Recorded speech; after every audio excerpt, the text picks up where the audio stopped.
السلام علیکم ورحمۃ اللہ وبرکاتہ۔ وعلیکم السلام ورحمۃ اللہ وبرکاتہ۔ کیا حال ہے سب کا؟ یہ بتائیے پڑھ کے سوچ کیا رہے تھے؟ سن کے ابھی لیکچر کیا خیال آ رہا تھا آپ کو؟ عام طور پر یہ ہوتا ہے کہ جب بھی کوئی نیا مسئلہ پیش آتا ہے تو لوگ افواہیں پھیلانا شروع کر دیتے ہیں، ڈرانا شروع کر دیتے ہیں، خوف زدہ کرتے ہیں، ایگزیجریٹ کرتے ہیں، چھوٹی باتوں کو بہت بڑا کر کے بتاتے ہیں، پریشان کر دیتے ہیں، جس کو نہیں تکلیف ہوتی اس کو بھی سن کے ہونے لگتی ہے۔ تو ایسی صورت میں کیا ہونا چاہیے؟ کیا ہر موقع کی مناسبت سے قرآن و سنت ہماری رہنمائی کرتا ہے؟ تو سب سے پہلے ہمیں کبھی بھی کوئی مسئلہ زندگی میں پیش آئے تو کس کی طرف رجوع کرنا چاہیے؟ اللہ اور اس کے رسول کی طرف۔ اللہ تعالیٰ نے کیا فرمایا اور اس موقع پر نبی صلی اللہ علیہ وسلم نے کیا کیا؟ اگر یہاں اس موقع پہ وہ ہوتے تو کیا کرتے؟ تو آپ کو فوراً حل ملے گا۔ اگر نہیں معلوم تو جو جانتے ہیں ان سے معلوم کر لیں، اور اگر آپ ان چیزوں پر عمل کریں تو انشاءاللہ تعالی وہ مسئلہ بھی حل ہوگا، اور اگر کسی وجہ سے وہ مسئلہ آپ کے لیے تکلیف دہ بھی ہو گیا تو بھی آپ کو ایسی رہنمائی مل جائے گی کہ آپ بالکل پرسکون ہو جائیں گے۔ زندگی تو ہے امتحانوں کا نام، ایک امتحان نہیں تو دوسرا، دوسرا نہیں تو تیسرا۔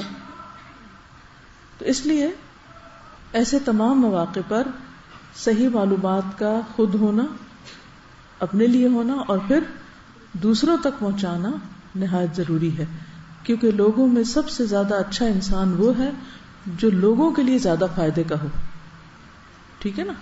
تو ہمیں کیا بننا ہے؟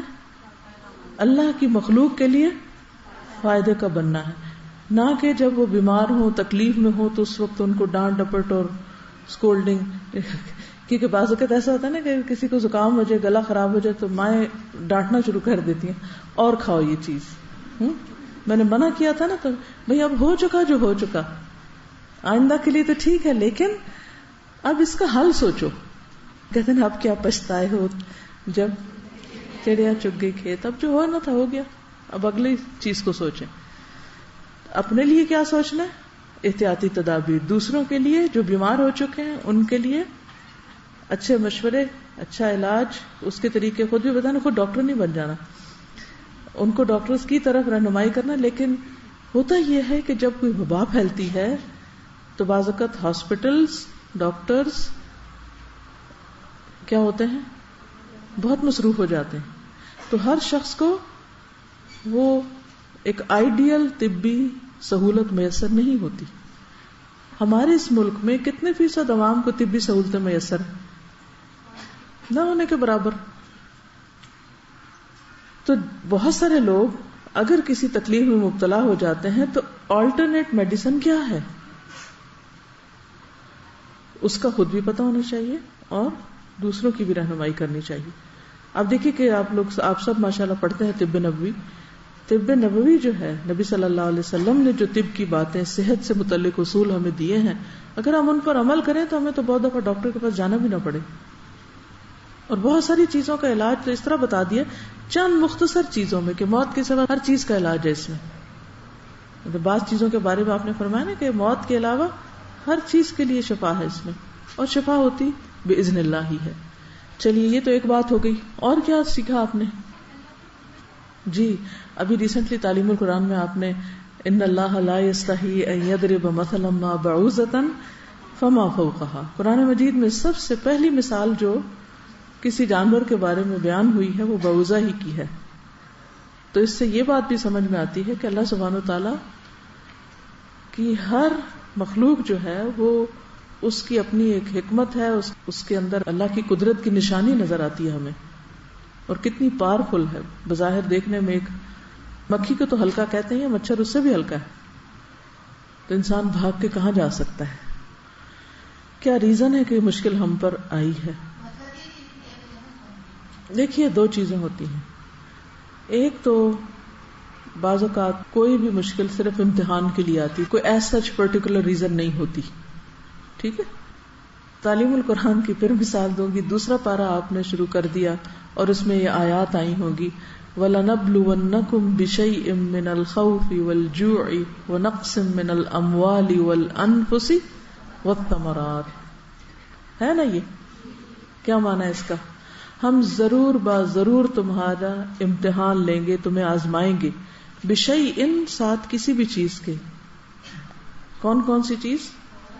خوف، بھوک، مال، جان اور پھلوں کی کمی کے ساتھ. یہ سب چیزیں ہوتی رہیں گی. کبھی بھی کوئی علاقہ، کوئی ملک ان سب چیزوں سے پاک نہیں ہوا. ایک نہیں تو دوسری، دوسری تو تیسری، کوئی نہ کوئی چیز آتی رہے گی. تو ایک تو اس وجہ سے کہ اللہ نے دنیا امتحان کے لیے بنائی ہے، اور اس میں انسان کے لیے جہاں بے شمار نعمتیں پیدا کی ہیں وہاں اس کے شکر اور اس کے صبر کو ٹیسٹ کرنے کے لیے کہ کس کیلیبر کا انسان ہے. کیونکہ انسان دو ہی چیزوں سے پتہ چلتا ہے، دو اس کی صفات سے پتہ چلتا ہے کہ جب اس کو کوئی چیز ملتی ہے تو اندر شکر گزاری کتنی آتی ہے، جیسے الحمد پہ ہم نے کافی تفصیل میں بات کی تھی. اور اگر اسے کوئی تکلیف آتی ہے یا کوئی رویہ یا معاملہ یا کوئی سچویشن اس کی مرضی کے خلاف ہو جاتی، اس وقت کس طرح ریئیکٹ کرتا ہے. بعض لوگ پورا قرآن پڑھ جاتے ہیں، ناظرہ، تجوید اور تفسیر اور حفظ بھی کرنے لگ جاتے ہیں، اور نماز، نفل، سب کچھ، لیکن ایک چیز مرضی کے خلاف ہوتی ہے، کس طرح ریئیکٹ کرتے ہیں؟ کبھی دیکھا لوگوں کو ریئیکٹ کرتے ہوئے؟ دین پڑھے ہوئے لوگوں کو ریئیکٹ کرتے ہوئے دیکھا کبھی آپ نے؟ آپ کے آس پاس ہیں مثالیں ساری. ذرا سی کسی نے بات نہیں مانی، اس طرح بہیو کریں گے جیسے کوئی ان پڑھ بھی نہ کرے. تو حیرت ہوتی ہے نا اس وقت کہ ان کو کیا ہو گیا، یہ پڑھے لکھے لوگ ہیں. تو جب کوئی ناگوار صورتحال ہمیں پیش آتی ہے تو ہم کرتے کیا ہیں؟ اسی طرح جب یہ 5 چیزوں میں سے کوئی چیز ہمارے سامنے آتی ہے تو ہم کس طرح بہیو کرتے ہیں، کیا معاملہ کرتے ہیں، کیا رویہ ہوتا ہے ہمارا اللہ کے ساتھ اور بندوں کے ساتھ. بندوں کے ساتھ ہمارا کیا معاملہ ہوتا ہے؟ اگر کوئی دوسرا تکلیف میں تو ہم اس کے بارے میں کیا سوچتے ہیں، ہم اس پر کتنا رحم کرتے ہیں، ہم اس کی کتنی ہمدردی کرتے ہیں، ہم اس کو کتنا نفع پہنچاتے ہیں، ہم اس کے کتنے کام آتے ہیں. کوئی بیمار ہے تو کتنی اس کی عادت کرتے ہیں، کتنی کیئر کرتے ہیں. اور اسی طرح اگر خود تکلیف آ گئی اپنے اوپر تو کیا کرتے ہیں. تو یاد رکھیے کہ یہ ساری چیزیں دراصل امتحان ہیں، اور ضروری نہیں کہ ان کے پیچھے کوئی خاص وجہ بھی ہو. اس لیے خصوصاً جب کسی پہ کوئی تکلیف آئے تو کیا کرنا چاہیے؟ یہ سوچنے بیٹھ جانا چاہیے اس نے کون سا گناہ کیا ہے، اور اس کا کون سا جرم ہے، اور اس کی کون سی زیادتی ہے کہ جس کی وجہ سے یہ پکڑ میں آ گیا. عموماً تو لوگ یہی کرنے لگتے ہیں نا. اگر کسی کو بخار ہو گیا لوگ کیا کہتے ہیں، کیا سوچتے ہیں؟ اگر کوئی شخص آپ کے جاننے والوں میں سے، عزیزوں، دوستوں، رشتہ داروں میں سے اگر کوئی اس تکلیف کا شکار ہے تو آپ نے اس کے بارے میں گمان کیسا کیا، کیا سوچا؟ اچھا سوچا یا برا سوچا؟ ہم سب کا بھی تو ٹیسٹ ہو جاتا ہے نا. ہم دوسرے کے بارے میں کیا سوچتے ہیں کہ نہیں، اس پہ تو امتحان آیا، ہم پہ بھی آ گیا. ہمیں اہل ایمان کے بارے میں کیا ظن رکھنا چاہیے، کیا گمان رکھنا چاہیے؟ اچھا گمان رکھنا چاہیے. ہر ایک کو بدگمانی کی نظر سے مت دیکھیں کہ یہ ضرور گناہ گار ہی ہے اور یہ چور ہے اور یہ بہت ہی خراب انسان ہے. اس ذہنیت کو بدلیں، پازیٹو تھنکنگ اپنائیں. اب مثال کے طور پر یہ جو چیزیں ہیں جس میں خوف، بھوک، جان، مال اور پھلوں کے نقصان، آپ کو پتہ ہے اس وقت سبزیاں اور پھل کتنے مہنگے ہو رہے ہیں، خصوصاً وہ جو سندھ میں پیدا ہوتے تھے. اب اللہ نے کہا ہے قرآن میں کہ ہم تمہیں پھلوں کی کمی سے آزمائیں گے. پھلوں میں سبزیاں بھی آ جاتی ہیں، ثمرات جو ہوتے ہیں نا وہ ہر چیز آتی ہے اس میں. کس نے سوچا کہ یہ اللہ کی طرف سے سب کا ایک امتحان ہے، آزمائش ہے کہ کبھی پھل کم ہوں گے. اب دیکھا کبھی جب زلزلہ آیا، جب پچھلے سال سیلاب آیا، چیزیں مہنگی ہوئی، دودھ، ڈیری کی پروڈکٹس، ہر چیز، کیونکہ جانور مر گئے، بہت کچھ ہوا. وَنَقْصٍ مِّنَ الْأَمْوَالِ، بزنس ختم. وَالْأَنفُسِ، جانیں، اور جان صرف انسان کی نہیں ہوتی، جانوروں کی بھی ہوتی ہیں. یہ جو گائے بھینسیں مر گئی تھی وہ بھی انفس میں ہی آ جاتی. وَالثَّمَرَاتِ، کیا کرنا چاہیے ایسے موقع پر سب کو؟ وَبَشِّرِ الصَّابِرِينَ، اور صبر کیا ہوتا ہے کہ اللہ کے ہر فیصلے میں بھلائی ہے، اسی میں کچھ خیر ہوگی. الذین اذا اصابتهم مصیبۃ قالوا انا للہ وانا الیہ راجعون اولئک علیہم صلوات من ربهم ورحمہ واولئک هم المہتدون. یہ لوگ ہیں ہدایت یافتہ، یہ سیدھے راستے پر ہیں، ان کی ڈائریکشن اور ان کی سوچ درست ہے. ٹھیک، تو کرنا کیا ہے؟ صبر، اور اس وقت میں بھی اچھی خبر، اچھی بات منہ سے نکالیں. لیکن عام طور پر ہم ہر آزمائش کو صرف عذاب بتاتے ہیں. یہ اللہ کا عذاب ہے جو تم پہ آ گیا ہے، یہ اللہ کا عذاب ہے، اللہ کا عذاب ہے. ٹھیک ہے، عذاب بھی آتے ہیں. اللہ سبحانہ وتعالیٰ نے قوم فرعون کو جب انہوں نے اپنے پیغمبر کو جھٹلایا تو مختلف طرح کے عذاب میں مبتلا کیے تھے. اتفاق سے آج صبح کی میری تلاوت انہی آیات کی تھی. اللہ تعالیٰ نے آل فرعون کو کس چیز سے آزمایا تھا؟ ان پہ تو عذاب بھیجا تھا. وہ کیا چیزیں تھی؟ ذرا اس کا بھی کمپیریزن کر لیتے ہیں. وَلَقَدْ أَخَذْنَا آلَ فِرْعَوْنَ بِالسِّنِينَ وَنَقْصٍ مِّنَ الثَّمَرَاتِ لَعَلَّهُمْ يَذَّكَّرُونَ. یہاں بھی نقص من الثمرات ہے. یہ کیا ہے؟ یہ عذاب کی ایک شکل ہے. فَإِذَا جَاءَتْهُمُ الْحَسَنَةُ قَالُوا لَنَا هَٰذِهِ. جب کوئی اچھی چیز آتی تو کہتے ہیں یہ ہمارا حق ہے، we deserve it. وَإِن تُصِبْهُمْ سَيِّئَةٌ يَطَّيَّرُوا بِمُوسَىٰ وَمَن مَّعَهُ. جب کوئی مشکل وقت آتا، کوئی تکلیف آتی تو کس کو الزام دیتے تھے؟ موسیٰ اور جو ان کے ساتھی تھے ان کو الزام دیتے تھے. یہ منحوس ہیں، ان کی وجہ سے ہم پہ مشکل آ گئی ہے. اب بھی کیا ہوتا ہے؟ Blame game. جب کوئی مصیبت آتی ہے، جب کوئی آفت آتی ہے، جب کوئی عذاب آتا ہے تو لوگ ایک دوسرے کو بلیم کرنے لگتے ہیں. ہماری سوسائٹی کا یہ طبقہ بہت کرپٹ ہے. ہم پر حکمرانوں کی وجہ سے مشکل آئی ہے. حکمران کہتے ہیں یہ عوام کی وجہ سے آئی ہے، وہ کہتے ہیں یہ مذہبی طبقے کی وجہ سے. پچھلے دنوں جو کچھ ہو رہا تھا اس میں مذہبی طبقہ بہت انوالو کیا جا رہا تھا. کبھی کسی گروپ پہ ہم بلیم کر دیتے، کبھی کسی پہ کر دیتے. ایسا ہی ہوتا ہے نا. تو ہونا کیا چاہیے؟ الا انما طائرهم عند اللہ ولکن اکثرهم لا يعلمون. قرآن مجید میں اللہ تعالیٰ فرماتے ہیں وَكُلَّ إِنسَانٍ أَلْزَمْنَاهُ طَائِرَهُ فِي عُنُقِهِ. ہم نے ہر انسان کی جو نحوست ہے اس کے اپنے گلے میں ڈال رکھی ہے. یعنی جیسے تمہارے عمل ہوں گے، یعنی ایک وبا بھی آئے، کوئی عذاب آئے، کوئی آزمائش آئے، کوئی امتحان آئے، اس میں ہر ایک کا معاملہ الگ ہوتا ہے. یاد رہے کہ یہ بات،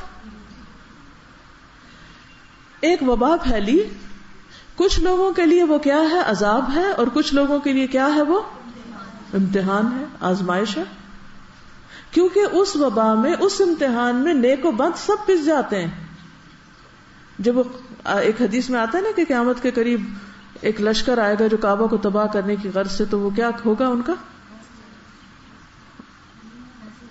جی، زمین میں دھس جائیں گے. وہ زمین، اب ظاہر ہے اس زمین پر صرف وہی لوگ تو نہیں ہوں گے، اور بھی جو لوکل وہاں رہ رہے ہیں، کوئی یہاں سے گزر رہا ہو تو کچھ ہو تو آس پاس کا علاقہ بھی متاثر ہوتا ہے. تو قیامت کے دن وہ کس طرح اٹھائے جائیں گے؟ ان میں سے ہر ایک اپنی نیت کے ساتھ اٹھایا جائے گا. انما یبعث الناس علی نیاتہم. اب ملک میں کچھ ہو رہا ہے، دنیا میں کچھ ہو رہا ہے، آپ کے گھر میں کچھ ہو رہا ہے، آپ کے شہر میں ہو رہا ہے، بہت سے لوگ وائرس کا شکار ہو رہے ہیں، کوئی بھی انسان اس کی زد میں آ جاتا ہے. تو اب ہر ایک کو کس کی فکر کرنی چاہیے کہ میرا معاملہ کیا ہے. ایک عورت کو بخار تھا، وہ برا بھلا کہہ رہی تھی بخار کو، تو آپ نے اس سے کیا کہا؟ بخار کو برا بھلا نہ کہو. پھر اسے پتا چلا کہ نبی صلی اللہ علیہ وسلم ہے تو تھوڑا شرمندہ ہوئی. لیکن عموماً کیا ہوتا ہے جب کسی پہ کوئی تکلیف آتی ہے تو وہ چونکہ پریشان ہو جاتا ہے، اس پریشانی میں اس کے منہ سے اوٹ پٹانگ باتیں نکلنے لگتی ہیں، وہ اللہ کو، بندوں کو بلیم کرنے لگتا ہے. ایسے موقع پر کیا کرنا چاہیے؟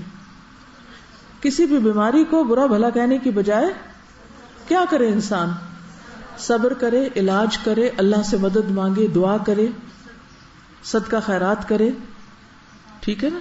حفاظتی تدابیر اختیار کرے، احتیاطی تدابیر اختیار کرے، نہ کہ صرف باتیں کر کے اور غصہ کر کے اور گالی گلوچ کر کے وہ بھی برا وہ بھی. اس سے کیا ہوگا؟ اسی لیے پہلی بات فرمائی وبشر الصابرین، صبر کرنے والوں کو بشارت دے دو کہ جب ان پہ مصیبت آتی ہے حد درجے کی بھی کہ کوئی ان کے ہاتھ سے نکل جائے, چلا جائے, کوئی فوت ہو جائے اس بیماری میں, تب بھی کہتے ہیں یہ چلا گیا ہم بھی جانے والے. یہ دنیا ہمیشہ کے لیے تھوڑی سب نے جانا ہے, وہ پہلے ہم بعد میں.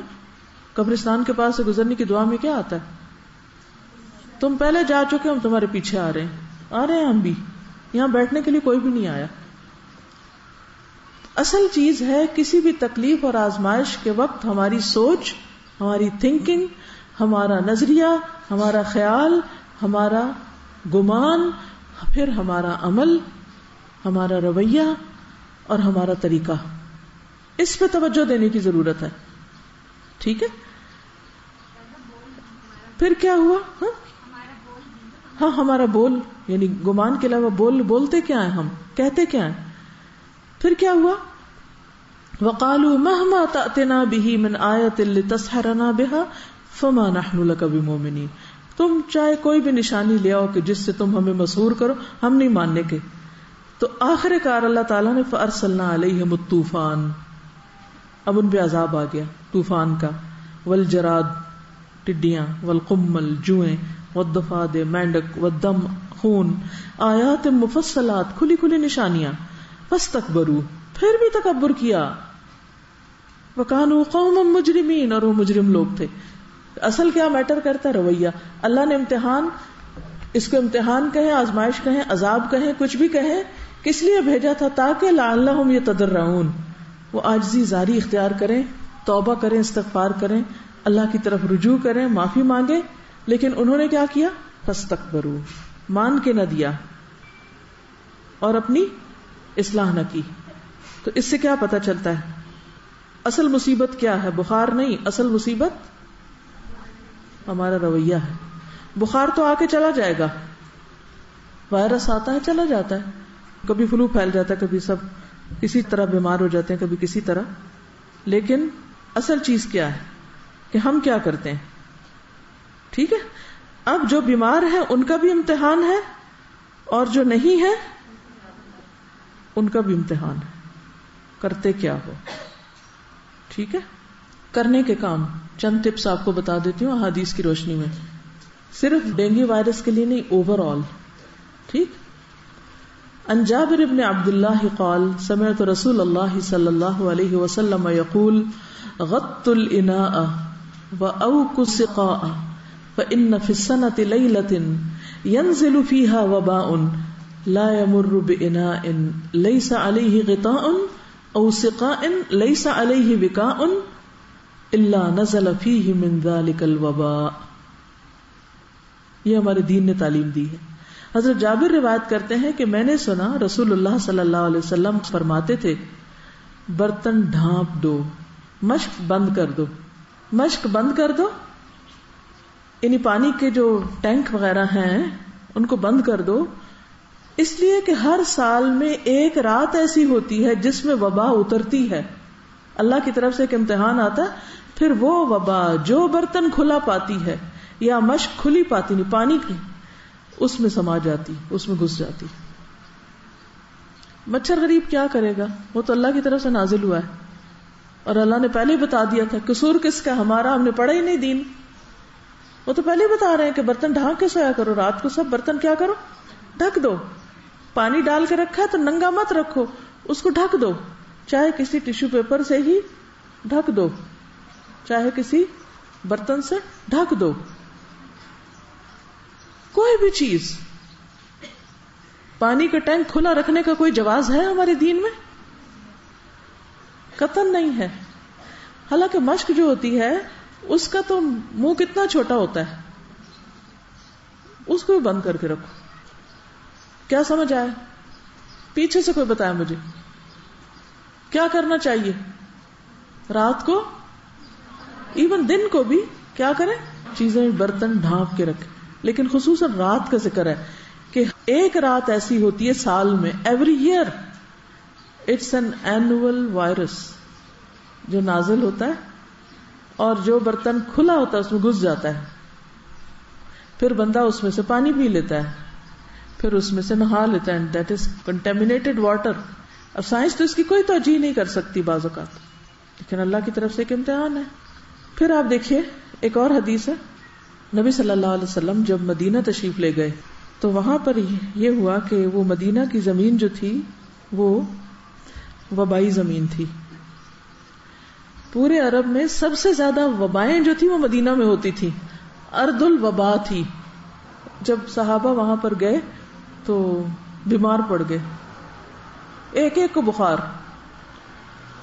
اور حضرت ابو بکر کی حالت یہ ہو گئی تھی کہ ان کو لگتا تھا کہ جیسے بس اب وہ دنیا سے رخصت ہونے والے ہیں, اتنے شدید بیمار ہو گئے تھے وہ بھی. حضرت بلال کے بارے میں آتا ہے اور بھی صحابہ. تو نبی صلی اللہ علیہ وسلم نے اس موقع پر کیا کیا تھا؟ نبی صلی اللہ علیہ وسلم نے مدینہ کے لیے برکت کی دعا کی اور کہا کہ یہاں کے بخار کو جوفہ کی طرف لے جا, یعنی کہ غیر آباد علاقے کی طرف, وہاں چلا جائے, یہاں نہ ہو. تو اس کے بعد مدینہ وباؤں سے خالی ہو گیا. اب آپ دیکھیے کہ ایک ملک میں ایک وائرس پھیلتا ہے, وہاں سے لوگ سفر کرتے ہیں, دوسری طرف چلا جاتا ہے. وہ نہ بھی سفر کرے تو جو مکھیاں مچھر وغیرہ ہوتے ہیں وہ سفر کر کے کہیں اور پہنچ جاتے ہیں. اس زمین سے کچھ نکل آتا ہے, آسمان سے کچھ اتر آتا ہے. تو ایسی صورت میں پھر کیا کرنا چاہیے کہ انسان کو اللہ سے دعا کرنی چاہیے, اجتماعی دعائیں بھی کرنی چاہیے کہ یا اللہ اس وبا کو تو یہاں سے نکال دے. کیونکہ کہا یہ جاتا ہے کہ جیسے ڈینگی کا وائرس ہے, ایک سال آتا ہے, اگر اس کا علاج نہیں کیا اگلے سال اس سے بڑا اٹیک ہوگا, اگلے سال اس سے بڑا اٹیک ہوگا. ایک کام کی بات بتا دیجئے جو آپ کو یاد رکھیں گے کہ ہم نے کراچی کی بارش ہو یا سندھ کا سیلاب ہو یا لاہور یا اور علاقوں میں جو ڈینگی وائرس ہے, اس کے بارے میں بہت محتاط زبان استعمال کرنی ہے. کیا نہیں کہنا اور کیا کہنا ہے یہ بتا دیجئے. کوئی بتائے گا؟ جی. اللہ سے گلہ نہیں کرنا, ان لوگوں کے بارے میں برا گمان نہیں کرنا, ایگزیجریٹ نہیں کرنا, ناشکرہ پن کے الفاظ نہیں نکالنے, بیماری کو بھی برا بلا نہیں کہنا, ان کے لیے دعا. اور ہاں یہ نہیں کہنا کہ وہ اسی قابل تھے, ضرور کچھ کیا ہوگا نا اس لیے انہی کی شامت آئی ہے. وہاں دیکھا نا کتنی قتل و غارت ہوتی, کتنی خرابیاں ہوتی ہیں, آخر یہ ہونا ہی تھا. وہ کہیں بھی ہو سکتا. خوف ہراس نہیں پھیلانا. جب ان کے بارے میں برا گمان آنے لگے, کسی کے بارے میں بھی, اگر مثلا ہو سکتا ہے آپ کے کسی رشتہ دار کو ایسی کوئی تکلیف ہو یا کوئی کسی خاص علاقے میں, تو آپ کیا کہیں گے کہ یا اللہ ان پر رحم فرما, ان کی بیماری دور کر دے اور ان کے لیے اس بیماری کو ہدایت, نجات, فلاح کا ذریعہ بنا دے. کیونکہ اللہ تعالیٰ جب کسی سے محبت کرتا ہے تو اس کو امتحان میں مبتلا کر دیتا ہے. تو ضروری نہیں ہوتا کہ کسی کا کسی تکلیف میں مبتلا ہونا صرف اس کے گناہوں کا ہی نتیجہ ہو. کون گناہ نہیں کرتا, اور کس کو پتا کہ کون کتنی استغفار کرتا ہے, کون اپنے گناہوں پہ کتنا شرمندہ ہے. ہم تو نہیں جانتے نا, لہٰذا ہمیں ججمنٹل نہیں ہونا. کیا کہنا ہے, ان کے لیے کیا دعا کرنی ہے کہ اللہ ان کے لیے اس بیماری کو اپنے قرب کا ذریعہ بنا دے, ان کی ہدایت کا ذریعہ بنا دے, ان کی اصلاح اور فلاح اور نجات کا ذریعہ بنا دے. جب کبھی بھی آپ بیمار پڑیں یا کسی کو تکلیف میں دیکھیں تو ایک بات یاد رکھیں کہ یہ تقدیر کا حصہ ہے. یہ تکلیف آنی ہی تھی, میرے لیے لکھی تھی. میں نے احتیاط بھی کر لی, میں نے بچنے کی دعائیں بھی پڑھ لی, سب کچھ کر لیا. اس کے باوجود وہ آ گئی. میں نے برتن بھی ڈھانک لیے, میں نے بسم اللہ الذی لا یضر مع اسمہ شیء فی الارض ولا فی السماء وهو السمیع العلیم بھی پڑھ لی. پھر میں نے کسی کو دیکھا کہ وہ بیمار ہے تو اس وقت بھی ایک دعا پڑھنے کو بتائی گئی ہے نا. وہ کیا ہے, الحمدللہ الذی عافانی, وہ بھی پڑھی تھی میں نے ساری تدبیریں کی تھی. پھر کیوں بیمار ہو گئی؟ تو بات یہ ہے کہ امتحان یا آزمائش یہ تقدیر کا ایک حصہ ہے. اللہ تعالیٰ بندے کو ٹیسٹ کرتا ہے. ایک حدیث میں آتا ہے, مسند احمد کی حدیث ہے, عن ابی الدرداء عن النبی صلی اللہ علیہ وسلم قال لکل شیء حقیقۃ وما بلغ عبد حقیقۃ الایمان حتى يعلم ان ما اصابه لم يكن ليخطئه وما اخطأه لم يكن ليصيبه. حضرت ابو درداء سے مروی ہے کہ نبی صلی اللہ علیہ وسلم نے فرمایا, ہر چیز کی ایک حقیقت ہوتی ہے. ہر چیز کی ایک حقیقت ہوتی. کیا مطلب اس کا؟ اس کی ایک بنیاد ہوتی ہے, اس کی کور ہوتی, کور کہہ لیں, جس کے ساتھ وہ چیز بندھی بھی ہوتی ہے, یا اس کی فوٹیج ہوتی ہے, یا اس کی بنیاد ہوتی ہے, بیس ہوتی ہے, یا اس کی ایک ریالٹی ہوتی ہے, اس کے اندر ایک خاص سچائی ہوتی ہے, یا جہاں سے وہ اوریجنیٹ ہوتی ہے. اور کوئی شخص اس وقت تک ایمان کی حقیقت کو نہیں پہنچ سکتا. یعنی ایمان کی بھی ایک حقیقت ہے. ایمان ٹیسٹ ہوتا ہے ہر بندے کا, ایمان کا امتحان ہوتا ہے کہ کوئی شخص کتنا مومن ہے, اس کا ایمان ہے یا نہیں, یا کتنا ہے. تو کوئی شخص اس وقت تک ایمان کی حقیقت کو نہیں پہنچ سکتا, سچا ایمان نہیں پا سکتا, جب تک اسے یہ یقین نہ ہو جائے کہ اسے جو تکلیف پہنچی ہے وہ اس سے خطا نہیں ہو سکتی تھی, یعنی اس کے لیے لکھی ہوئی تھی, اور جو چیز خطا ہو گئی یعنی اس کو نہیں لگی وہ اسے نہیں پہنچ سکتی تھی. یہ یقین اور یہ ایمان انسان کے اندر ایک ایسا اطمینان اور سکون اور خوشی پیدا کر دیتا ہے کہ جس سے مایوسی ختم ہو جاتی ہے, پریشانی اور ایک عجیب سی گھبراہٹ اور بے چینی, اور خاص طور پر جب انسان تکلیف میں اور دوسرے آس پاس سب ٹھیک ہوں تو سوچتا ہے کہ میں ہی کیوں, مجھ پہ کیوں مشکل آ گئی. یعنی بہت سارے لوگ بیٹھے ہوئے ہیں, ایک کو کوئی وائرس اٹیک کر گیا, باقی بچ گئے سارے, تو مجھ پہ آ کے کیوں اٹیک ہوا؟ یہ میرے لیے لکھا ہوا تھا, اور یہ اللہ کے اذن سے ہوا, اس کی مشیت سے ہوا, اس نے چاہا تو ہوا. ما شاء اللہ کان وما لم یشاء لم یکن. اور اللہ کی مشیت اس کی حکمت پر مبنی ہوتی ہے.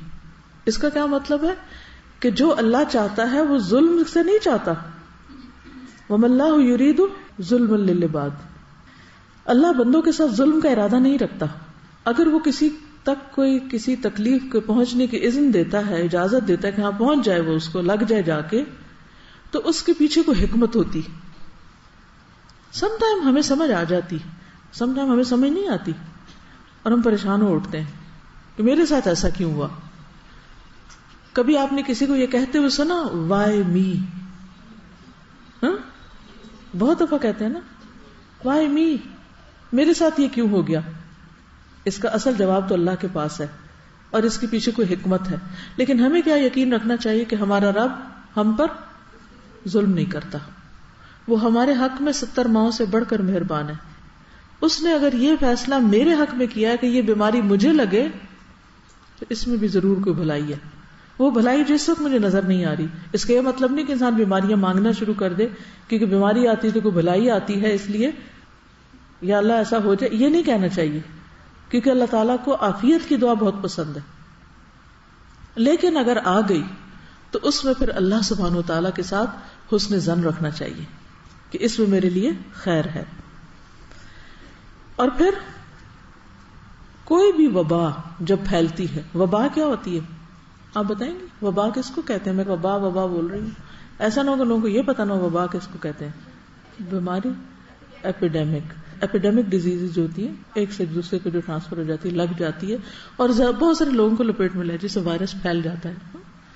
اب اس میں ہر کوئی ڈرا ہوا ہوتا ہے کیونکہ مجھ پہ نہ اٹیک ہو جائے, تو اس میں ٹھیک ہے خوف تو فطری چیز ہے, ہوگا ہی, لیکن پھر وہی بات کہ حسن ظن رکھے کہ مومن کے لیے وبا بھی باعث رحمت ہے. حضرت عائشہ رضی اللہ تعالی عنہا کہتی ہیں کہ رسول اللہ صلی اللہ علیہ وسلم سے طاعون کے بارے میں پوچھا گیا, پلیگ, تو آپ نے بتایا کہ یہ ایک عذاب تھا جو اللہ جس پر چاہتا تھا بھیج دیتا تھا. طاعون کی بیماری کو کیا کہا گیا؟ عذاب. لیکن اس امت کے مسلمانوں پر اللہ نے اسے رحمت بنا دیا ہے. اب یہ فرق سمجھ رہے ہیں آپ, عذاب اور آزمائش اور رحمت کا؟ اس امت کے لیے اللہ نے اسی چیز کو جو پچھلی قوموں کے لیے عذاب تھی, سزا تھی, اس امت کے لیے رحمت بنا دیا. تو ایک تو اپنا یہ نظریہ درست کر لیں کہ جب کوئی وبا پھیلے, کوئی بلا آئے, کوئی مصیبت آئے, تو یہ نہ کہیں کہ یہ صرف اللہ کا عذاب ہی آ گیا. اچھا, جب ہم یہ بات بہت اسپریڈ کر دیتے ہیں نا, یہ عذاب ہے, یہ عذاب ہے, یہ عذاب ہے, تو ہم اللہ سبحانہ و تعالیٰ کے بارے میں لوگوں کے دل میں کیا گمان ڈال رہے ہوتے ہیں؟ لوگوں کو اور زیادہ دور کر دیتے ہیں اللہ سے. ایسے ہی ہے نا, کچھ لوگ ہوتے ہیں جو پہلے سے اللہ کی طرف مائل ہوتے ہیں, راغب ہوتے ہیں. کچھ لوگ ایسے ہوتے ہیں جو درمیان میں ہوتے ہیں, نہ ادھر نہ ادھر, بس عوام کا نام جدھر لوگ جا رہے ہیں بس آنکھیں بند کر کے, جو ادھر کسی نے بلایا ادھر چل پڑے, ادھر بلایا ادھر چل پڑے, کیونکہ اپنے پاس تو حق و باطل کا کوئی کرائٹیریا ہے ہی نہیں. کچھ لوگ ایسے ہوتے ہیں جو پہلے سے اللہ تعالیٰ سے کچھ نہ کچھ بدگمان ہوتے ہیں, شیطان کے شر, وسوسے, نجاست کی وجہ سے, یا پھر لوگوں کی پھیلائی ہوئی باتوں سے, یا اپنے نفس کے شر کی وجہ سے, کوئی بھی ریزن ہو سکتی. ایسے لوگوں کو جب آپ اللہ کی رحمت اور عذاب کے بیلنس کے دیے بغیر کوئی بات سناتے ہیں یا سمجھاتے ہیں تو وہ اللہ تعالیٰ کے قریب آنے کی بجائے بعض اوقات الٹا اور دور چلے جاتے ہیں. اچھا تو پھر کیوں ہمیں کیوں عذاب دے رہا ہے اللہ؟ فلاں بھی تو ایسا اور ایسا کرتا ہے, ان کی کیوں نہیں پکڑ آ رہی, ہماری کیوں آ گئی؟ وہ آزمائش ان کے لیے اور مصیبت بن جاتی ہے اور وہ اور زیادہ دین سے دور چلے جاتے ہیں. تو اس لیے ٹھیک ہے ہمیں لوگوں کو خبردار بھی کرنا ہے, انہیں بتانا ہے, سمجھانا ہے, ڈرانا بھی ہے, یہ بھی دین کا ایک حصہ ہے. دیکھیے ڈرانا بھی دین کا حصہ ہے جہاں ڈرانے کی ضرورت ہوتی ہے, کیونکہ ہمارا دین بیلنسڈ ہے, معتدل ہے, اعتدال والا ہے. لیکن یہ نہیں کہ آپ صرف ڈرائیں. جو لیڈر اٹھے, جو اسکالر ہو, جو اخبار میں بیان پڑے, جو جس کی طرف سے کوئی بات آئے, جو کوئی وبا پھیلتی ہے, بلا آتی ہے, کوئی آزمائش ہے, سیلاب یا زلزلہ, تو ایک ہی بات شروع ہو جاتی ہے کہ بس ان لوگوں پر تو اللہ کا عذاب آ گیا, دوسری کو بات ہی نہیں کہتے.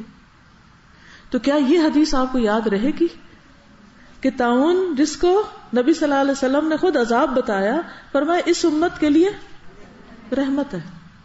اب جو شخص طاعون کی بیماری میں مبتلا ہو اور اس شہر میں ثواب کی نیت سے صبر کرتے ہوئے رکا رہے اور یقین رکھتا ہو کہ اسے صرف وہی مصیبت آ سکتی ہے جو اللہ تعالیٰ نے اس کے لیے لکھ دی ہے, تو اسے شہید کے برابر اجر ملے گا. طاعون کی بیماری میں جو فوت ہوتا ہے صبر کر کے, صبر سے مراد کیا ہے کہ انسان واویلا نہ مچائے اور اللہ سے بدگمانی نہ کرے, علاج کرے, کوشش کرے کہ اس بیماری سے باہر آ جائے, لیکن اس کو تقدیر کا حصہ سمجھ کر ایکسپٹ کر رہے اور پھر وہاں رکا رہے, وہاں سے بھاگے نہیں, کیونکہ منع کیا گیا وبائی علاقے سے نکلے تاکہ دوسروں تک نہ وہ پہنچے. اس کو شہادت کی موت نصیب ہوتی. تو اس امت کے لیے کیا ہو گیا یہ؟ اب ایک شخص اگر ایمان رکھتا ہے, ایک مسلمان ہے, چاہے سیدھا سادہ مسلمان ہے, اگر وہ اس بیماری میں فوت ہو جاتا ہے یا کسی اور پیٹ کی بیماری میں, تو اس کے لیے وہ موت بھی کیا ہو گئی, ہمیشہ کی زندگی کا ذریعہ بن گئی. تو یہ چیزیں ایک بیمار انسان کو حوصلہ دیتی ہیں, ایک مثبت سوچ دیتی, کیونکہ بہت دفعہ ہم جسمانی طور پر تو بیمار پڑتے ہیں, ساتھ ہماری اسپرٹس بھی بہت لو ہو جاتی ہیں, ہم پھر کسی بھی چیز کو مثبت پازیٹیولی دیکھ نہیں پاتے. اس سے اور زیادہ ہمارے اندر ریزسٹنس ہی کم ہو جاتی ہے کہ ہم اس بیماری سے فائٹ کر سکیں. اسی لیے آپ نے دیکھا ہوگا کہ جو لوگ بیمار ہونے کے بعد ان کے آس پاس دل بڑھانے والے لوگ, TLC کرنے والے لوگ ہوں, تو پھر کیا ہوتا ہے, وہ بیماری سے جلدی باہر نکلتے ہیں. تو یہ بہت ضروری ہے کہ بیمار کی پھر عیادت بھی کی جائے, اس کو اچھی اچھی باتیں بتائی جائیں, اس کو پر امید کیا جائے اور اس کو اس سے باہر نکالا جائے. ٹھیک ہے, اسی لیے عیادت کا اتنا زیادہ اجر و ثواب ہے کہ جو شخص صبح شام کسی کی عیادت کرے اس کے لیے 70,000 فرشتے دعائے بخشش کرتے ہیں. اس زمانے میں طاعون ہی زیادہ تر پھیلتا تھا, دوسری بیماریاں نسبتاً کم تھی. اب تو یہ نا کہ وائرسز میں ملٹیپلائی ہو کے جراثیم وہ سپر وائرس بن گئے ہیں اور بیماریاں بھی ایک سے ایک گریڈ آگے بڑھتی چلی جا رہی ہیں. یعنی کچھ بیماریاں ایسی جو آج ہم سن رہے ہیں. اچھا, جب حج اور عمرے پہ آپ کو جانے کے اتفاق آپ دیکھیں گے کہ پوری دنیا سے لوگ وائرسز لے کے آتے ہیں اور پھر وہ وہاں ایک اور رنگ اختیار کرتے ہیں. اور یہ اللہ کی خاص رحمت ہوتی ہے کہ پھر گھر جا کے ٹھیک بھی ہو جاتے ہیں لوگ. کوئی یہ نہیں کہتا حج کر کے مر گیا, اللہ ہے کہ جس کی موت آئی ہو تو اکا دکا گھر پہ بیٹھتا تو اس نے مرنا ہی تھا.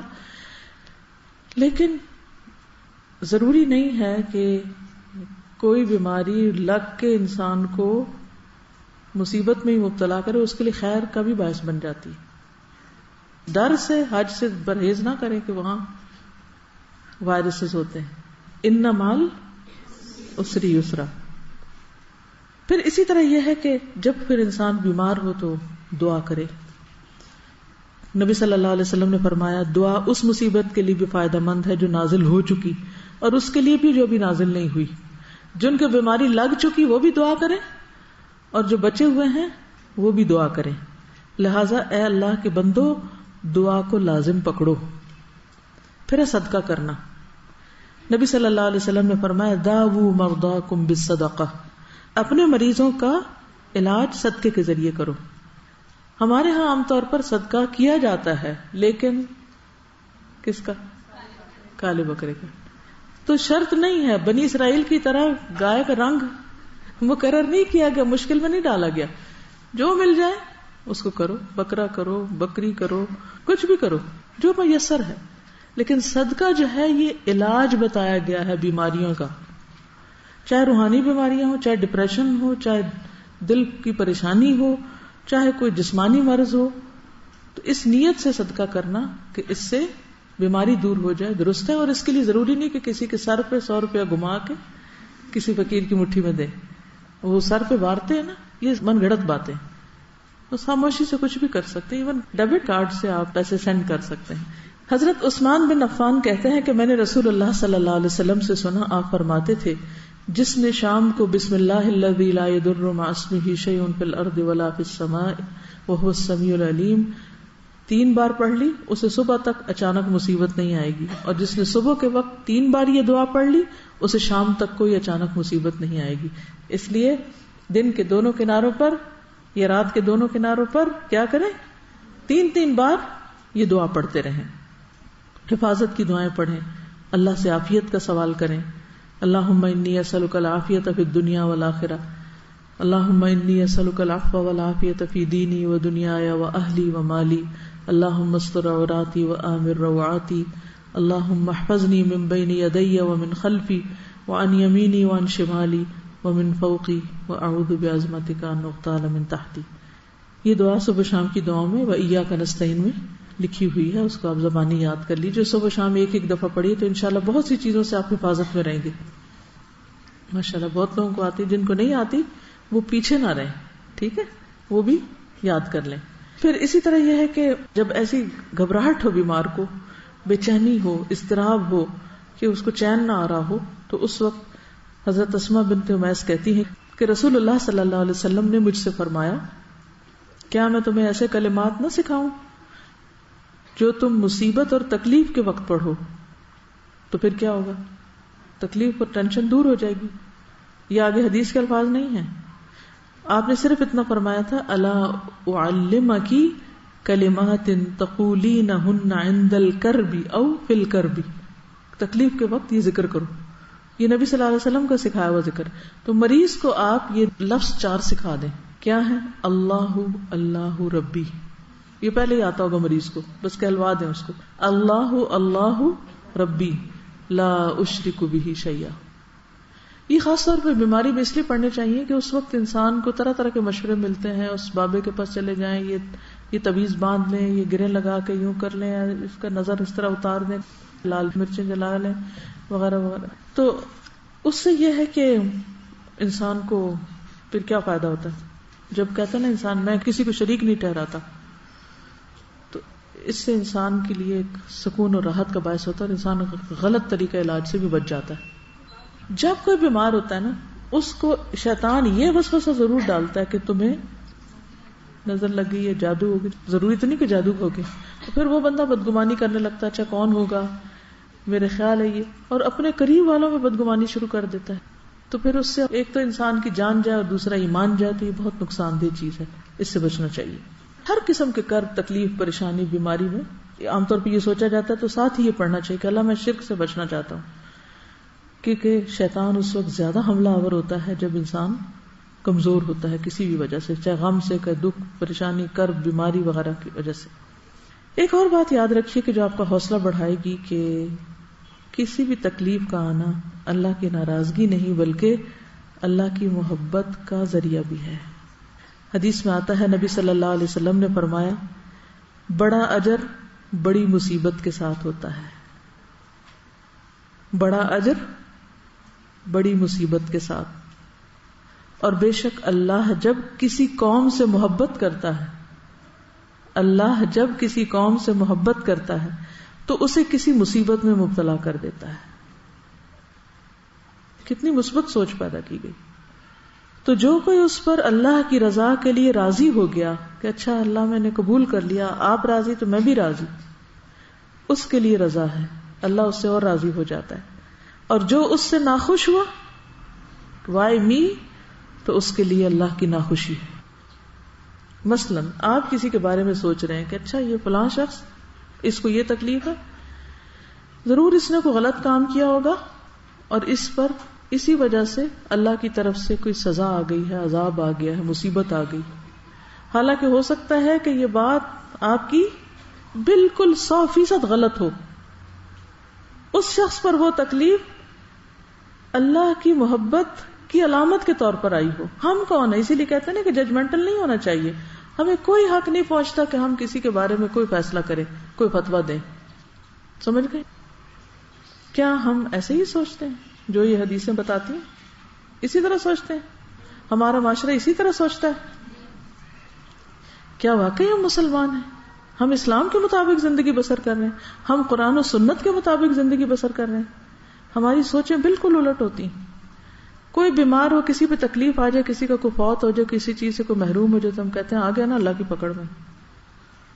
اسی طرح انہیں کہ ضرور ایسی بدگمانی کریں گے کہ یہ اللہ کی طرف سے اس کو سزا مل رہی ہے. اب ہمیں کیا پتا سزا مل رہی ہے، اللہ کی اور محبت میں اضافہ ہو رہا ہے. بدگمانی نہ کریں. اور پھر یہ ہے کہ کچھ چیزیں تو ہمارے کنٹرول میں ہوتی ہیں کہ ہم ان کو روک لیں، اور کچھ تو نہیں ہوتی. آپ حالات تو تبدیل نہیں کر سکتے، لیکن آپ کو وہ طریقے آنے چاہیے کہ آپ اپنے آپ کو پرسکون کر سکیں، آپ کام رہ سکیں، آپ امن میں رہ سکیں. استاذہ کے ایک دو تو بہت ساری باتیں کراچی کی یاد ہے، کیونکہ میں ہر وقت ان کے ساتھ رہتی تھی، اور آپ کو پتہ ہے کہ استاد کے رول ماڈل سے انسان سب سے زیادہ سیکھتا ہے نا. ہوا یہ کہ ہماری کلاس ختم ہوئی، جو پہلے سال ہم کراچی گئے تو بہت زیادہ آپ کو پتہ ہے اپوزیشن بھی تھی، لوگ نیگیٹو باتیں کرتے تھے. تو ایک خاتون آئی نا، اور انہوں نے بہت استاذہ کو برا بھلا کہنا شروع، اسٹیج پہ کھڑے ہو کے نا، اور کہتی ہیں آپ یہ کیا کر رہی ہیں اور وغیرہ وغیرہ. بہت مثلا اتنا ہارشلی وہ بولی کہ ہمیں ہو رہا تھا کہ ہم جا کے اس کو چپ کروا دیں. اچھا بولتی رہی، پھر استاذہ اتر گئی، وہ ایسے کھڑی ہوئی تھی. تو استاذہ اس کو کہتی آپ ذرا ہٹیں گی، میں نماز پڑھ لوں. اچھا استاذہ گئی، استاذہ نے نماز شروع کر دی، اور آپ یقین کریں اس عورت کا منہ کھلا ہوا تھا کہ یہ کیا ہوا نا، کوئی جواب نہیں دیا، کچھ بھی نہیں. تو مجھے اتنا اچھا لگا تھا اس وقت، میں نے کہا کہ واقعی یہ صبر کی عملی شکل ہے نا. عموماً یہ ہوتا ہے کہ ہم صفائیاں پیش کرنا شروع کر دیتے ہیں یا ڈیفینسو ہو جاتے ہیں، لیکن خاموشی سے وہ مجھے بہت مزہ آیا کہ استاذہ نے کہا ہٹیں کی سے میں نماز پڑھ لوں. کیونکہ قرآن میں یہ سکھایا گیا نا وَاسْتَعِینُوا بِالصَّبْرِ وَالصَّلَاةِ. اس طرح میں کلاس لے رہی تھی تو مجھے کسی نے کلاس کے بعد اٹھی تو ایک ہماری بہن ہے کراچی میں ہی ہوتی ہے، آئی کہ تو ان کی آنکھوں میں آنسو، کہتے آپ کے بیٹے کو چوٹ لگی اور اسے ہاسپٹل لے کے گئے. تو میں کچھ بات کچھ کر رہی تھی یا کوئی میٹنگ کر رہی تھی کچھ، ان کا اچھا. تھوڑی دیر میں لمحے کے لیے رک کے میں نے دعا دل میں پڑھی، اور اس کے بعد میں نے اپنا کام شروع کر دیا. اور اپنے روٹین ٹائم پہ جب میں گھر کی، میں نے کہا اگر وہ ہاسپٹل جا چکا ہے تو میں کیا کر سکتی ہوں پیچھے جا کے، سوائے اس کے کہ میں جاؤں اور مجھے دیکھ کے رونا شروع کر دے. کیونکہ بچے ویسے بالکل صبر حوصلے میں ہوتے ہیں، لیکن جب مائیں نظر آتی ہیں تو وہ لیٹ جاتے ہیں اور وہ چیخنے چلانے لگتے ہیں. لیکن جب انہیں پتا ہو کہ اس قسم کی ان کو کوئی پیمپرنگ ہونی کوئی نہیں تو وہ پھر اپنے آپ کو سنبھالنے لگتے. میں بچپن سے جب بچے چھوٹے ہوتے تھے، جب بچہ گرتا تھا تو میں ادھر دیکھنے لگتی تھی، خود اٹھنا سیکھے. ہم کب تک ان کو اٹھاتے رہیں گے؟ مشکل ہو جاتی ہے نا. تو بہرحال جب میں گھر گئی تو وہ ہاسپٹل سے آ چکا تھا، تو بھاگتا بھاگتا آ کے میرے سچ چمٹ گیا. وہ نشان آج تک ہے، اس کا کٹ لگا تھا کافی سارا. لیکن یہ ہے کہ تو زندگی میں خود پرسکون رہنا سیکھیں. لوگ نہیں بدلیں گے، نہ ان کی عادتیں بدلیں گی، وہ آپ کو تنگ کر کے پریشان کر کے خوش ہوں گے. بہت سے لوگ یا خود فرسٹریٹ ہوتے ہیں، پریشان ہوتے ہیں، تو وہ آپ کو ساری فرسٹریشن آپ پہ نکالنا چاہتے ہیں. نکال لیں. اب یہ جس مذکورہ خاتون کا ذکر ہو رہا ہے وہ اس لیے نہیں آئی تھی کہ وہ مجھ سے کوئی حل چاہتی تھی یا مجھ سے کوئی جواب چاہتی تھی. پتہ چل جاتا نا باتیں کرنے والا، وہ صرف اپنی فرسٹریشن نکالنا چاہتی تھی. انہوں نے نکال لی، میں نے سن لی، بات ختم ہو گئی. اب مجھے نماز پڑھنی تھی، نماز شروع کر دی. اسی طرح بہت سے لوگ، آپ کو اگر کوئی نعمت مل رہی ہے، خوشی مل رہی ہے، آپ پرسکون ہیں، تو وہ آپ کو سکون تباہ کرنا چاہتے ہیں. اور خاص طور پر شیطان لوگوں کے پیچھے لگ جاتا ہے کہ جو دین کا کام کر رہا ہے اس کو بے سکون کر دو، اس کو اتنی باتیں سناؤ، اس کے اوپر ایسی ایسی غلط تنقید کرو کہ وہ اتنا پریشان ہو کہ اپنا کام چھوڑ دے. جب انسان اللہ کے فضل سے یہ تہیا کر لے کہ جو مرضی کوئی کر لے، میرے ساتھ میرا اللہ ہے، کوئی نقصان نہیں دے سکتا، نہ کوئی میرا رازق ہے نہ میرا کوئی مالک ہے، میں یہ جو کچھ کریں یہ اللہ کا کام ہے، اللہ کا وعدہ وہ خود اس کی حفاظت کرے گا. تو جب کبھی بہت زیادہ تنگ ہوتے ہیں نا حالات، تو میں کہتی ہوں اللہ تعالیٰ عبد المطلب نے اپنے اونٹ لیے تھے، چلے گئے تھے اور کہا تھا یہ تیرا گھر ہے، تو خود سنبھال اس کو. تو اللہ کا کام ہے نا، اللہ کا وعدہ بھی ہے ان تنصر اللہ ینصرکم. اگر ہمیں یہ سعادت ملتی ہے کہ ہم اللہ کی مدد کریں، اللہ ہماری کرے گا، ضرور کرے گا، کیوں نہیں کرے گا. وہ اپنے دشمنوں کی مدد کرتا ہے، ان کو کھانے کو دیتا ہے، دوستوں کو نہیں دے گا، کیسے نہیں دے گا. تو ہر قسم کے حالات میں، چاہے کوئی بیماری ہو، چاہے کچھ ہو، اس میں یہ گر سیکھ لیں کہ آپ نے کس طرح پرسکون رہنا ہے. وہ آپ کے اندر کا ٹھہراؤ یا اپنے اندر کا اطمینان جو ہے وہ باقی رہے، باقی سب چلتا رہے گا. اور آپ اپنے رب سے اس حال میں ملیں کہ فرشتہ یہ پکار لے کر آئے، یا ایتھا النفس المطمئنہ ارجعی الی ربک راضیۃ مرضیہ، وہ اس کے لیے تیار رہے کہ مجھے نفس مطمئنہ کے طور پر دنیا سے رخصت ہونا ہے. اب جب میں پلٹ کر پچھلے دن میں اپنی صفائی کر رہی تھی، شیلفوں کی شفٹنگ ہوئی، ادھر کی بہت ساری چیزیں اکٹھی ہو گئی، تو میں اب تھوڑا تھوڑا کر کے چیزوں کو سارٹ آؤٹ کریں. جب میں پچھلی چیزیں، کوئی خط ہے، کوئی کچھ ہے تو میں پڑھتی ہوں اور میں سوچتی ہوں ان کی کیا ویلیو ہے، ان کی کیا حقیقت ہے. اگر کوئی تعریف کا خط لکھ دیتا ہے کسی وقت، تو اس وقت پڑھ کے بندہ اگر تھوڑی دیر خوش ہو جائے اور اس کے بعد وہ کاغذوں میں دب جائے، یا کسی وقت کوئی اگر تنقید کا لکھ دیتا ہے اور وہ بھی پڑھ کے کاغذوں میں دب جائے اور ڈسٹ پڑ جائے اس پر، 10 سال بعد آپ اس کو نکال کے دیکھیں کیا حقیقت ہے اس کی. کوئی ہے؟ کچھ بھی نہیں. کدھر گئے لکھنے والے؟ کہاں گئی باتیں؟ کچھ بھی نہیں. اصل فائدہ اس چیز کا جو آخرت میں فائدہ دے جائے. تو اس لیے پریشان ہونا چھوڑیے، اور جب یہ یقین آ جائے کہ تکلیف اللہ کی طرف سے ہے. قرآن پاک میں بھی آتا نا، ما اصاب من مصیبت الا باذن اللہ ومن یؤمن باللہ یہد قلبہ واللہ بکل شیء علیم. جو بھی مصیبت آئی ہے اللہ کے اذن سے آئی ہے، اس کے اذن کے بغیر آ ہی نہیں سکتی تھی. اچھا اللہ نے اجازت دے دی تجھے مجھ تک پہنچنے کی، تو وجہ ہے کوئی، ضرور کوئی اس کے پیچھے مقصد ہے. وہ سمجھنے کی کوشش کرو، اللہ میرے دل پہ حکمت القاء کر دے کہ مجھے سمجھا دے کہ یہ ہوا کیوں. جیسے حضرت ابراہیم علیہ السلام نے کہا تھا نا، ربی ارینی کیف تحیی الموتى، اللہ مجھے دکھا دے تو مردوں کو کیسے زندہ کرے گا. قال اولم تؤمن، ابراہیم یقین نہیں؟ قال بلا، کیوں نہیں، بالکل ہے. ولکن لیطمئن قلبی، سب ایمان ہے، یقین ہے، سب ٹھیک ہے، بس مجھے اس کی وجہ بتا دے، مجھے ریزن سمجھ آ جائے. لیطمئن قلبی، تاکہ میرا دل اطمینان میں آ جائے. تو یہ جو اطمینان ہے قلب ہے، اس کو ہاتھ سے نہ جانے دیں. تو اس آیت سے مراد کیا ہے کہ جب مصیبت آتی ہے تو انسان یقین کر لیتا ہے کہ مصیبت اللہ کی طرف سے آئی ہے، پھر اس پر اللہ سے راضی ہونے کا اظہار کرتا ہے کہ اللہ میں راضی ہوں، میں آپ سے ناراض نہیں ہوں. اس سے اللہ تعالیٰ بندے کو ایسا ایمان، ایسی ٹھنڈک دل کی نصیب کرتا ہے کہ اس کی لذت وہ ہر وقت اپنے دل میں محسوس کرتا ہے. اور آپ کو پتا ہے زبان کی لذت تو ہم خرید سکتے ہیں بازار سے، دل کی لذت نہیں خرید سکتے کہیں سے. یہ آتی ہے مشکلات پر صبر کر کے، اللہ سے پر امید رہ کر.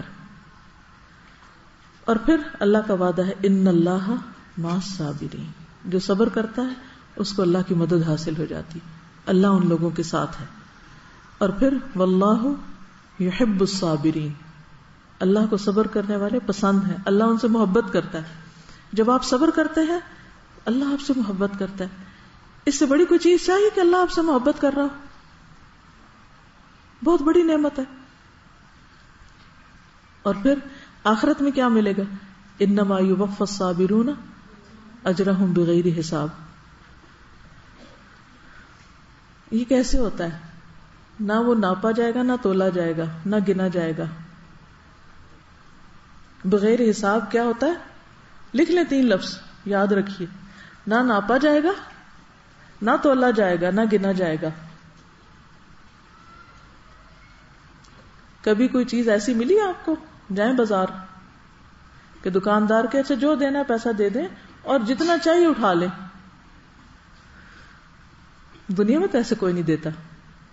ماں بھی دیتی ہے نا تو کھانا حساب کا ہی دیتی ہے، بس یہ تیرے حصے کا، اسی میں کام چلا. یہ منتھلی پاکٹ منی. تو صبر کرنے والوں کو کیا ملے گا؟ نہ ناپا جائے گا، نہ تولا جائے گا، نہ گنا جائے گا. کتنا ہوگا پھر وہ؟ بے حساب. بے حساب. یہ کس پر اجر ہے؟ صبر پر. اور صبر کیا ہے؟ بس روک لو اس وقت اپنے آپ کو، منفی رد عمل نہ کرو. اور پھر یہدی قلبہ میں انسان کو جو ہدایت نصیب ہوتی ہے، رستہ سمجھ آنے لگتا ہے، آگے کیا کرنا ہے، واٹ نیکسٹ. پھر اپنی غلطی نظر آنے لگتی کہ مجھے یہ بھی نہیں کرنا چاہیے تھا، یہ میں نے کیوں کیا. اور پھر اچھا طرح کی تسلی ہو جاتی اور انسان کی زندگی کا سفر جاری رہتا ہے. آپ ایک پروڈکٹیو انسان بن جاتے ہیں. آپ نے جو کرنا ہوتا ہے اس میں رکاوٹ نہیں آتی. ورنہ کیا ہوتا ہے، کام شروع کیا، اب یہ ہو گیا، چلو کام رکھ دو، چھٹی کرو، اب یہ ہو گیا، اب یہ نہ کرو. کچھ ہو ہی نہیں پاتا زندگی میں. اکثر میں جب پوچھتی ہوں نا آپ لوگوں کے کورسز کا حال کہ کیا حال ہے، اس کورس میں کیسا کام جا رہا ہے، ایک چیز مجھے جو پریشان کرتی ہے، جو سن کے مجھے عموماً ذرا سی فکر مندی ہوتی ہے، جو کورس انچارجز یہ بتاتے ہیں کہ چھوٹی چھوٹی بات پہ لڑکیاں چھٹی کر لیتی ہیں. تو مجھے بڑا عجیب لگتا ہے. میں بھی آپ کے گھر کا کلچر یہی ہے، کچھ ہوا نہیں تو چھٹی کر لو. ہمارے والد کوئی بیمار ہو، کوئی بہانہ چلنا ہی نہیں، چھٹی تو ہے ہی نہیں ڈکشنری میں، الا یہ کہ کوئی بس اٹھ ہی نہ سکے تو اور بات ہے. چھوٹی موٹی باتوں پہ کوئی فوت ہو جائے، آپ کا کیا کام، جاؤ اسکول. شادی ہے، واپس آ کے چلے جائیں گے. کچھ میں کہتی یہ کیا، ہماری کلاس کی ہر لڑکی چھٹی کرتی، ہمیں کیوں نہیں اجازت. وہ بچپن سے ایسی ہیمرنگ ہوئی ہے نا کہ چھٹی نہیں، چھٹی مانگو ہی نہیں. اس کا نتیجہ کیا ہے کہ پھر تھوڑی کام کی عادت پڑ گئی. وہ نفس توڑ توڑ کے، کوٹ کوٹ کے انسان اپنے آپ کو وہ کرتا ہے نا، ایک چیز پہ راضی کرتا ہے. تو اگر آپ لوگ ایک دن بھی مس کر جاتے ہیں تو آپ کا کوئی نقصان کوئی نہیں ہوتا پڑھنے لکھنے میں. بہت ہوتا ہے. وہ آپ اکیلے گھر بیٹھ کے اس دن کو ریپلیکیٹ نہیں کر سکتے. ایک دن اور اضافہ کر لیں. اس چیز کی وجہ سے پھر نہ وہ ہماری تعلیم صحیح مکمل ہوتی ہے، نہ تربیت ٹھیک ہوتی ہے، نہ کچھ اور ہوتا کیا تھوڑی دیر تکلیف اٹھانی پڑتی ہے. پھر جب آپ آ جاتے ہیں اسکول تو تھوڑی دیر کے بعد پھر آپ آہستہ آہستہ بلکہ وہ گھر پڑے اور بیمار ہوتے ہیں، آ کے اور ٹھیک ہونے لگتے ہیں. اللہ کہ کوئی بہت بڑی مشکل ہو. اس لیے چھوٹی چھوٹی چیزوں کو بہانہ نہ بنائیں، رکاوٹ نہ سمجھیں، پھلانگتے چلے جائیں کیونکہ زندگی ایک بار ملی ہے، بار بار نہیں ملے گی کہ تجربے کرتے رہیں. اور جو کام آپ نے نیت کر لی ہے نا، ارادہ باندھ لیا کہ یہ کرنا ہے زندگی میں. مثلاً اگر آپ نے یہ نیت کر کے یہاں آئے تھے، مجھے نہیں پتا آپ کی نیتوں کا، اگر آپ یہ نیت کر کے آئے تھے کہ ہم نے اس ایک سال میں پورے قرآن کا ترجمہ یاد کرنا ہے، یہ پورے قرآن کو سمجھنا ہے، تو چھٹی کر کے تو پورا نہیں سمجھ سکتے آپ.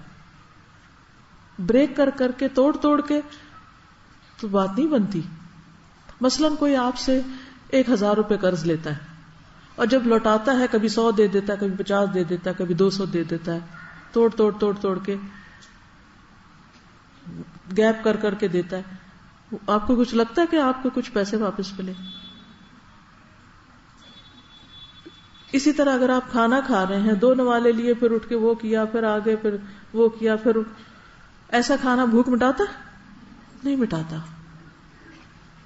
تو قرآن پڑھتے وقت یہی کام کرنا ہے ہم نے کہ ایک دن پڑھ لیا، ایک دن چھٹی کر لی، ایک دن جلدی آ گئے، ایک دن دیر سے آئے، دوسرے دن آئے ہی نہیں. تو ہم کیا چاہتے ہیں کہ اللہ کی کتاب کے ساتھ اسی قسم کا معاملہ کیا جاتا رہے اور چھوٹے چھوٹے ریزن کی بنا پہ اس کو بس بند کر دیں. ہم تو موڈ نہیں ہے. ہم موڈ کے شکار کب ہوتے ہیں زیادہ، یہ پتا آپ کو؟ کب ہوتے ہیں؟ اس کا مطلب ہے کہ ہم کمزور ہیں. یہ تو بہت ویک پرسنالٹی کی علامت ہے، موڈی ہونا اور موڈ کا شکار ہو جانا. کبھی میرا موڈ ہی نہیں ہے، بس میرا دل نہیں چاہ رہا. یہ کیا بات ہوئی؟ نہیں چاہ رہا تو منائے اپنے آپ کو کہ تو کرنا ہے. تو دنیا میں اگر کوئی تکلیف آ جاتی ہے تو یہ اللہ کی بھلائی کا ارادہ ہوتا ہے، کیونکہ ایک حدیث میں آتا ہے کہ اللہ تعالیٰ جب کسی کے ساتھ شر کا ارادہ کرتا ہے تو اس کے گناہوں کو قیامت تک کے لیے مؤخر کر دیتا ہے، اس کو ڈیلے کر دیتا ہے کہ مزے کر لے دنیا میں خوب. یہ سوال بہت دفعہ اٹھتا ہے نا کہ ہم مسلمان ہیں، ایمان والے ہیں، نمازیں بھی پڑھتے ہیں، پھر بھی تکلیفیں آتی ہیں، اور اس کے مقابلے میں فلاں شخص جو ہے وہ تو سارے ہی غلط کام کرتے، اس کے باوجود موج کر رہا ہے. یہ بہت لوگ یہ سوال کرتے ہیں، بچے اکثر پوچھتے ہیں کیا فائدہ ایماندار بننے کا اور کیا فائدہ سچ بولنے کا جب زندگی میں کچھ ملے ہی نہ انسان کو. نہیں، اللہ تعالیٰ کا وہ ایک ٹیسٹ ہوتا ہے کہ اب تم سچ بولتے ہو یا جھوٹ بولتے ہو، اور پھر دیکھتا ہے اس کے بعد جو آپ کو دنیا میں ملنا وہ مل کے رہے گا. ہاں، آخرت کے لیے اگر کسی کو دنیا میں سزا نہیں مل رہی تو وہ جمع ہو رہی ہے. اس کے غلط کاموں کے باوجود اگر اس کو ڈھیل ملی ہوئی ہے تو وہ دراصل اس کی پکڑ ہے ایک طرح سے. اچھا، بخار کے بارے میں شاید حدیث پتہ نہیں میں نے سنائی نہیں، وبا کی تو سنائی تھی، چونکہ ڈینگی کے بارے میں بات ہو رہی تھی اور بخار کی خصوصاً. تو حدیث میں آتا ہے، حضرت ابو ہریرہ سے روایت ہے کہ رسول اللہ صلی اللہ علیہ وسلم ایک مریض جسے بخار تھا اس کی تیمارداری کے لیے تشریف لے گئے. میں بھی آپ کے ساتھ تھا. آپ نے اس سے فرمایا خوش ہو جاؤ، ابشر. اب آپ کسی ڈینگی کے مریض کو جا کے کہیں خوش ہو جاؤ تو وہ ایک لگائے گا آپ کو، اچھا، لیکن آپ نے فرمایا خوش ہو جاؤ. یہ ایک بہت زبردست کارنامہ ہے نبی صلی اللہ علیہ وسلم کا کہ ہر ڈیفیکلٹ مشکل سے مشکل وقت کو آپ نے آسان بنا دیا.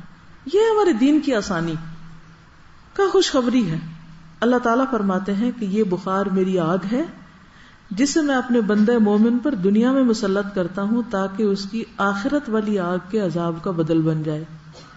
یہ گرمی بخار کی دنیا میں آخرت کے عذاب کا بدل بن جاتا ہے، گناہوں کو جھاڑنے کا ذریعہ بن جاتا ہے. ایسا ہے کہ سیلاب زدہ لوگوں کے لیے آپ کو شاید کلاسز میں بتایا بھی گیا ہو کہ ہم سب اپنا اپنا حصہ ڈالیں اور اپنی طرف سے کچھ نہ کچھ ضرور بھجوائیں. میں یہ چاہوں گی کہ ہر کلاس اور ہر آفس اپنا اپنا فنڈ اپنی جگہ کلیکٹ کر کے اس کو جمع کرا دیں، پھر ہم and of the month report share کر لیں گے کہ کس نے کتنا کیا مقابلہ. ٹھیک ہے؟ اوکے، جزاکم اللہ خیرا.